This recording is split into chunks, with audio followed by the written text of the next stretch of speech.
How to stop the hostility and heal. 1. Call it out. Start noticing when the critic speaks. Name it.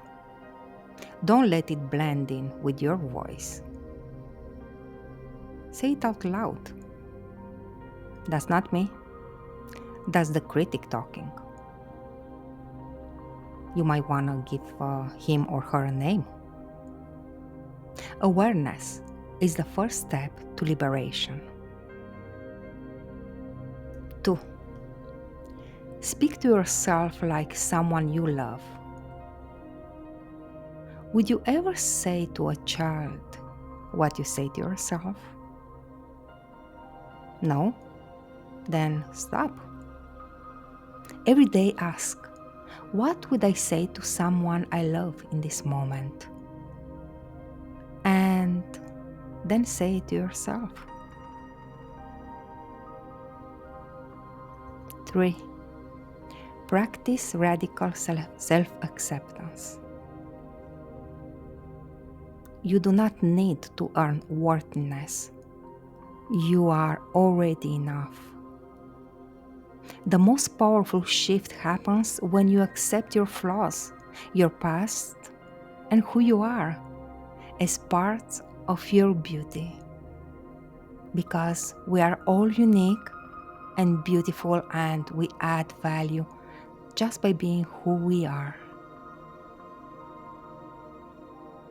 4. Reparent your inner child. Your inner critic formed when you were small. It was your way of protecting yourself from pain. And now, as the adult version of you, go back. Talk to that child. Hold them. Let them know you are safe now. You are loved. I've got you. 5. Build a self-love daily practice. Try this. Each morning, write one thing you're proud of. Speak one loving affirmation to your reflection. And end the day with a win, no matter how small. This rewires your brain daily. 6. Heal in community. Your inner critic thrives in isolation. So find a coach, a therapist, or a healing circle. Let someone hold the mirror of compassion up for you until you can see yourself clearly again.